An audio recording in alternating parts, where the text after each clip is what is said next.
The first time Sheriff Cutter came to take one of Eli Mercer's children, Eli was in the yard teaching a one-eyed mule to stand still for shoeing while three boys argued over the last biscuit on the porch.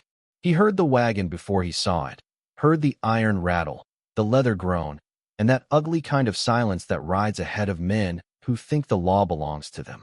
June Mercer, 14 and fierce in the way hunger sometimes makes a girl fierce, looked up from the wash tub and said, "That's town trouble." Eli set the mule's hoof down slow. "Inside with the little ones.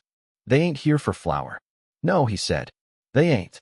Before we go further, settle in wherever you're listening from tonight and tell us in the comments what patch of this wide world you're in." Eli Mercer believed a porch felt safer once you knew who was standing on it. The house behind him had once been a stage relay. Now folks called it Mercer House.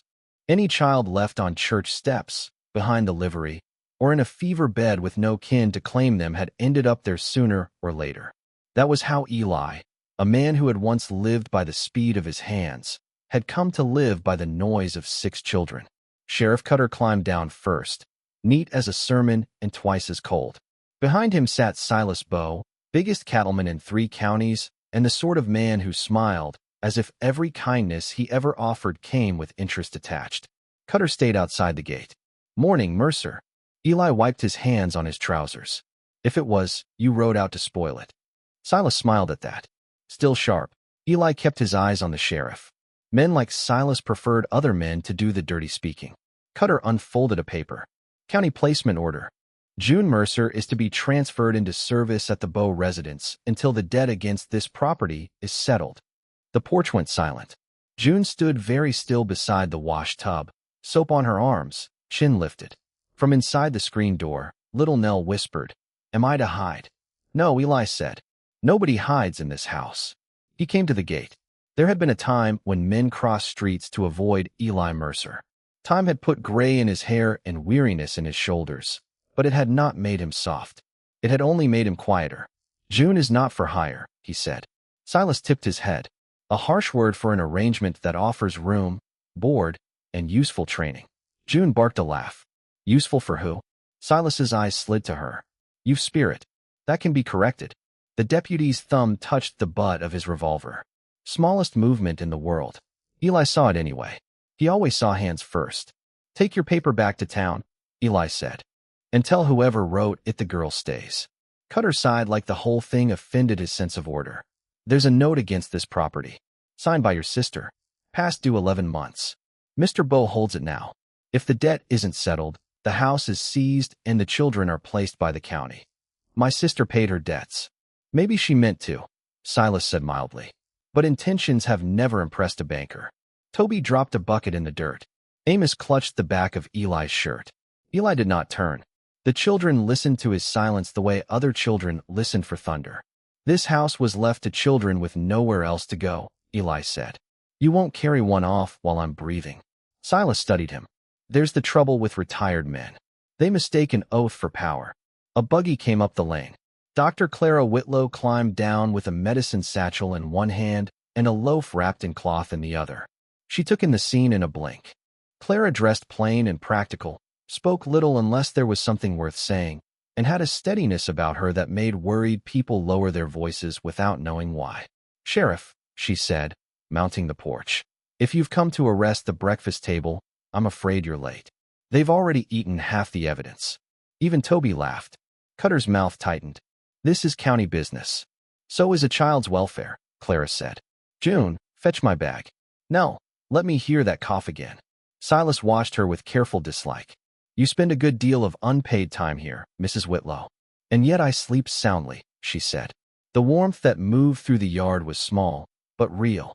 Amos let go of Eli's shirt. June took Clara's satchel. The mule snorted and shifted like he preferred the woman's company to the men's. Silas tapped his cane against the wagon board. 7 days, Mercer. Settle the note or surrender the house, and every child in it to county disposition.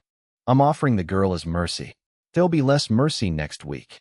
The sheriff pinned the order to the gatepost with his knife, and the wagon rolled away in a cloud of dust. Nobody spoke until the sound had faded. Then Ruth, who was 6 and solemn as winter, asked from the doorway, "What is disposition?" Eli looked at the paper on the post. Not a word meant for this yard. Inside, the kitchen filled with frightened noise while Eli stood by the stove and felt old restlessness stirring under his skin. Years ago, folks had known another Eli Mercer, a hired gun. Fever took his wife.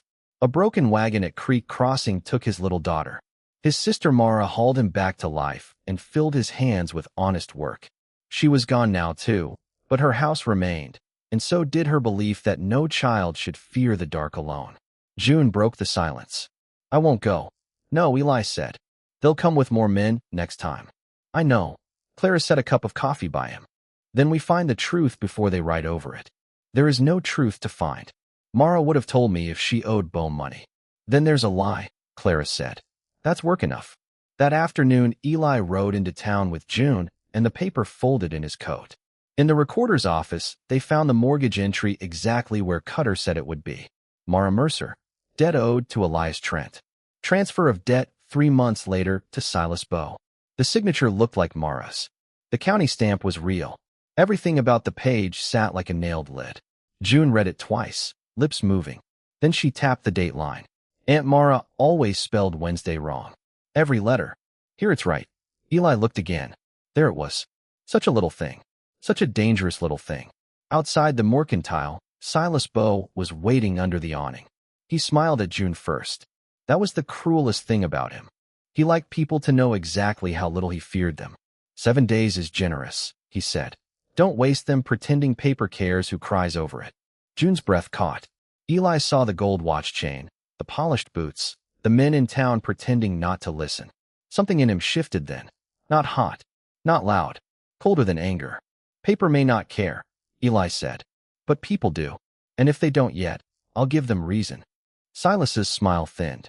Will you do that with a shovel, Mercer? Or are you planning to unretire? Eli stepped close enough that only Silas could hear him. I buried that man. Be careful you don't make me dig in the wrong place. When Eli and June rode home, the sky had gone the hard pale color it took before a dust wind. The children ran to meet them. Clara was on the porch with her sleeves rolled and flour on her wrist, making supper as if she had always belonged in that doorway. Ruth stood beside her holding a dish towel. I found something in Miss Mara's wall. It rattled. Inside the towel was a tin box no bigger than a Bible. It held a paid receipt, a brass key on blue thread, and a letter from Mara to Clara saying the debt was settled and the proof hidden in the iron safe at Dry Creek by Clara's husband, Nathan Whitlow, the county recorder, who no longer trusted who entered his office at night. Clara gripped the chair back. Nathan wrote that 3 days before he died. Eli looked up. You said the wagon turned. It did. That is what men said after they found him in the ravine. Her voice went thin, then steady again. At the time I thought grief was making me wicked. Now I think grief was only the first thing willing to tell me the truth.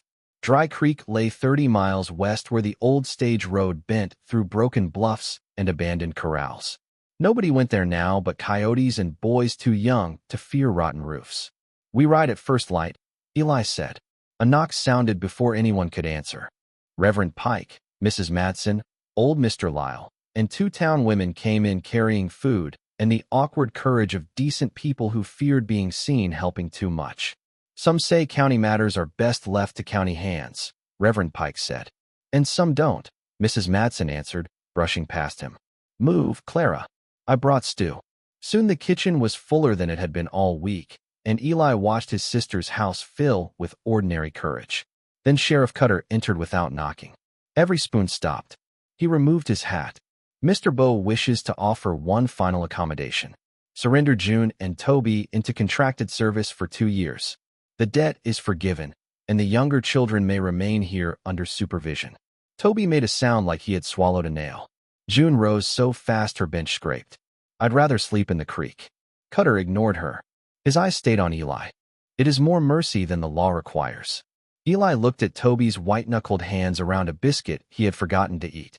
He looked at June, who had already moved half a step in front of the smaller children without seeming to know it. The easy answer sat right there. 2 children traded to save 4. Hard times had forced worse arithmetic on better people than him. Clara met his eyes. She did not plead. She only waited. Eli folded the paper once, twice, and fed it into the stove. Cutter stepped forward. You'll regret that. No, Eli said. watching the corners blacken. I'd regret the other thing. Flame climbed the page. The kitchen smelled of ink and singed dust. Mrs. Madsen muttered, "About time somebody fed the fire something useful." Cutter's jaw hardened. "Then be ready when the county comes." Eli turned to face him fully. "A noisy house is proof nobody here got left behind." That line sat in the room a long moment after Cutter left. That night, Eli sat on the porch with a shotgun across his knees, listening to the house settle. Near midnight, Clara brought him coffee. "Nathan wanted to be brave," she said. "I used to think drawing first was courage," Eli answered. "And now I think staying is harder." She nodded. "It is." At dawn, he saddled the horses. June insisted on coming. "No," Eli said. "I found the flaw in the signature. You also hold this house together when fear gets ideas." She set her jaw. "I can shoot your old Henry rifle." "I know you can. That's why you're staying with it." Clara stepped onto the porch, gloved and ready. "Then I'm going." Eli frowned. "Dry Creek is rough ground. My husband died trying to keep those papers out of Bowe's hands. You're not riding there without me." June looked from one to the other and gave the smallest smile she'd managed all day. Bring back enough truth to choke him. They rode west under a white sky and reached Dry Creek by midday. The old relay leaned into itself, half collapsed. Eli dismounted with the brass key. "If you had 6 children behind one door and one chance left to save them, would you ride after the truth or stay where it was safe?" Clara drew a breath. "Those of you listening tonight, what would you have done?" Then she met his eyes. "I'd hate either choice. That's how I'd know it was real." Inside, the safe opened on a packet of documents, a ledger, and Nathan Whitlow's recorder seal. Clara said, very softly, "We're not alone." 2 men entered through the back, and 1 through the broken window. Bowe's foreman, Jasper Creed, leveled his pistol. "Hand it over." Eli moved Clara behind him. He had promised himself those guns would stay buried, but he had promised that to children, not pride. Creed raised his pistol. Eli moved first. His revolver cleared leather. Creed's gun flew from his hand. Another shot turned the youngest deputy's barrel wide. The third man hit the wall hard enough to lose interest in the fight. "Out," Eli said. The young deputy stared at the weapon on the floor. Eli kicked it away. "Go tell Bowe I'm done backing off my own porch." The deputy swallowed.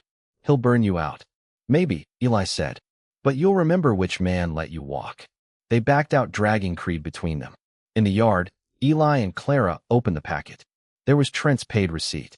3 more notes marked satisfied but later transferred to Bowe, all belonging to widows with children. Nathan's affidavit named Sheriff Cutter as the man entering the recorder's office after dark. And there was a letter in Bowe's own hand ordering the children moved before spring surveyors arrived. Clara turned the page over and saw a rough map. A rail spur had been planned within half a mile of Mercer House. The spring under the cottonwoods was circled and marked water. "There it is," Eli said. He never wanted the house. He wanted the ground under it. Smoke met them 10 miles from home. Not a full sky, just a gray stain rising where the cottonwoods should have been. They spurred hard. By the time they reached Mercer House, the barn roof was smoldering and neighbors were passing buckets from the spring. June had a cut over one eye and Eli's Henry rifle in both hands. Amos clung to Mrs. Madsen's skirt. Nell was crying because Toby was not. Eli hit the ground before his horse stopped. "Where is he?" June's chest heaved. "Cutter came with 2 men. I fired over their heads, and one lit the hay. Toby ran for Ruth, and they grabbed him at the smokehouse. They said if you wanted him back, you'd bring the papers to the foreclosure sale tomorrow." She handed him the note.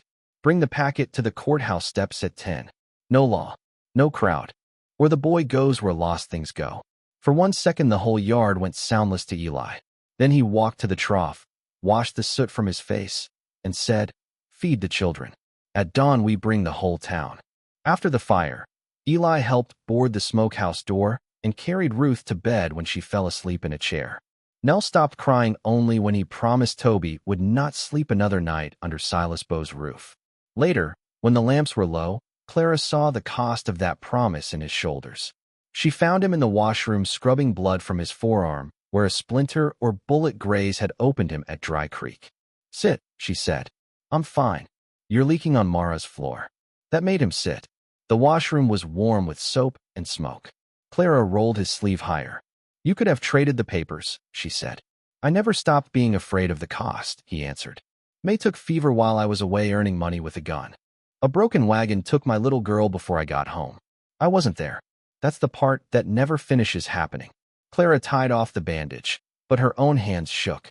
Nathan bled into my lap on the road from Dry Creek. He apologized for leaving me the hard part. Then he did. Eli turned to her fully. The distance in his face was gone now. Only recognition remained. The loneliest place I ever slept, Clara said, voice roughening, was beside a man I could not save. He closed his eyes once. Grief's a strange tenant, he said. Swears it's only staying the night, then learns where you keep the dishes. A laugh escaped her, broken in the middle by tears. He reached up, slow enough to be refused, and took her wrist away from her face. Clara. She had not heard her name sound gentle in years. From his vest pocket, he drew a faded blue ribbon. Rose wore this the day before I left. She took it carefully. From her own pocket, she drew Nathan's recorder seal and placed it in Eli's hand. Then don't carry them alone anymore, she said. He leaned forward then, not to kiss her yet, but to rest his forehead against hers the way a tired man might touch home, just to make certain it was real.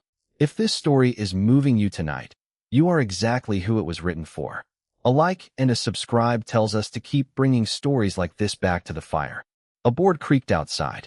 June's voice came through the door. I don't mean to spoil anything important, but Reverend Pike is here with half the town. Before dawn the parlor filled with Reverend Pike, Mrs. Madsen, 2 widows from the packet, Ortega from the livery, and the deputy Eli had spared. His name was Levi Dunn. Sheriff's holding the boy in Judge Talbot's upstairs office till morning sale, Levi said. If Bowe gets that property legal, he figures nobody asks where one orphan got mislaid. Why tell me now? Eli asked. Because you let me walk when you could have put me in the dirt. Mrs. Sutter slapped the table. Then let us stop whispering and start ruining the right man. So they made a plan. At 10 the next morning the courthouse steps were crowded despite the warning on Bowe's note. Some came from curiosity. Some came because Mrs. Madsen said there would be history and pie, and only half of that was a lie. Dust rose under wagon wheels. The heat already sat heavy on the square. Across from the courthouse, June stood by the church bell rope waiting for Eli's signal. Silas Bowe stood on the top step in dove-gray broadcloth beside Judge Talbot, Sheriff Cutter, and a clerk holding the foreclosure ledger. Through the upstairs office window Eli could see Toby's outline. Silas spread his hands. Mercer, I asked for privacy. Eli climbed the steps with Clara beside him. And I brought witnesses. Seemed fair. Judge Talbot sniffed. State your objection or stand aside. Clara lifted the packet. Fraud. The word cracked over the square. She read Nathan's affidavit first, clear and carrying. Then Trent's receipt marked paid in full. Then Bowe's letter about moving the children before the rail survey reached the spring. By the time she finished, men were no longer merely watching. They were measuring. Women had stepped closer. Mr. Lyle had forgotten to polish his spectacles. Silas waited until the last word fell away. Then he smiled that well-practiced smile again. Paper can be gathered. Signatures copied. Widows coached. Sheriff, remove them. Cutter stepped forward. Eli Mercer, you are under arrest for extortion and assault. That was when Mrs. Sutter called from the crowd.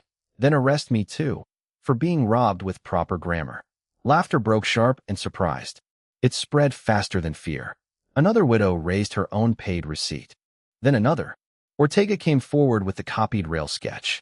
Levi Dunn stepped onto the bottom stair and spoke without looking at the sheriff. I saw Cutter carry ledgers into the recorder's office after midnight. Twice. Cutter went pale. You lying pup.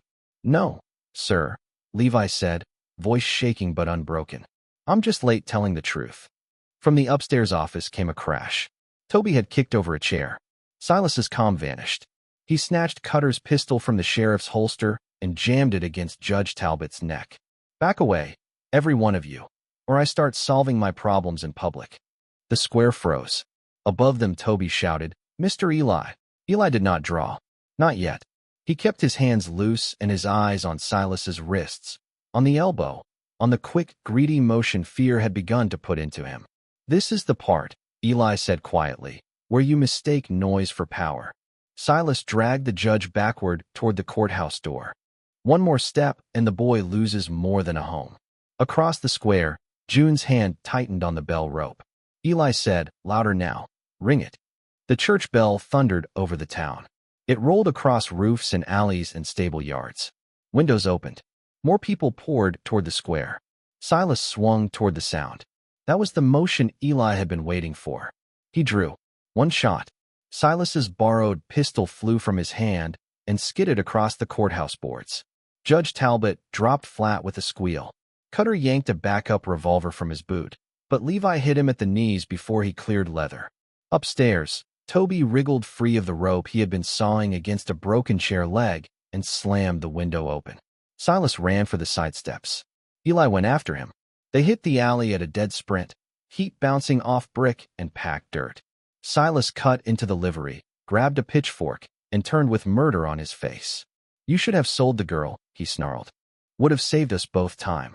Eli stopped just inside the doorway. Hoarse sweat and dust filled the air. "That's the difference between us. You keep thinking children are things that can be sold." Silas lunged. Eli sidestepped, seized the fork haft, and drove his shoulder into Silas's chest. They crashed into a stall gate. Silas clawed for Eli's gun. Eli slammed his wrist against the post until the fight went out of it, twisted him around, and pinned him face first in the straw. Silas spat blood. "You kill me, and they'll make you what you were." Eli leaned down, breathing steady now. "No, they'll make you what you are." He hauled Silas to his feet and marched him back into the square before everybody. By noon, Judge Talbot had voided the foreclosure. By dusk, the rail men froze every contract tied to Bowe's spring claim. The widows filed their own cases. Sheriff Cutter was locked in his own cell. Levi gave sworn testimony. And Silas Bowe, who had acted for years as if the county belonged to him, sat in a barred wagon with nobody left willing to comfort him. Toby came home in Reverend Pike's buggy, grubby and hungry enough to ask for pie before the weeping was done. Mercer House smelled of smoke for weeks, but not of defeat. The town rebuilt the barn. Judge Talbot, eager to save his own name, signed the property into a trust under Clara Whitlow's record and Eli Mercer's care, protected against sale so long as children were housed and taught there. One evening, after the repairs were done and the younger ones asleep, Eli found Clara on the porch. "I used to think peace meant silence," he said. "And now?" He looked through the open window where Toby was whispering scandalous nonsense to make Ruth giggle. "Turns out peace is hearing the right voices through an open door." Clara rested her head against his shoulder. "That is the first sensible thing you've said in months." He kissed her then, slow and certain. By autumn, a painted sign hung over the gate. Mercer House for Children and School. Clara taught letters. Eli handled fences. June grew strong. Toby learned books could win arguments. Nell stopped coughing. Amos smiled more. Ruth took to listening for everything worth saving. Years later, on a late spring evening, the yard was full again. Not with fear this time, but with laundry lines, bean poles, and children chasing one another through long grass, while Clara called everyone in before the biscuits burned. June, grown and laughing, bounced a baby on her hip by the pump. Toby mended a harness badly enough to invite 3 different corrections. Eli sat on the porch steps with a knife and a sliver of cedar, making a whistle for a boy too young yet to know which stories about him were true. He had once believed the best thing his hands could do was end a fight. Strange what time and love will teach a man. They had taught him that raising a roof, steadying a frightened child, and reaching for a woman who understood his scars required a rarer kind of nerve. And when the supper bell rang and every soul he loved came running toward the same open door, he knew at last that some homes are not found. They are defended until they become real. As dusk settled over the cottonwoods, lamplight spilled from Mercer House onto the yard where children's shadows ran long through the grass, and the whole valley looked, at last, like something worth coming home to. Next time, stay close by for the story of the deaf seamstress sent away in shame to a mountain ranch, and the blind horse trainer who heard her courage long before anyone else learned how to see it.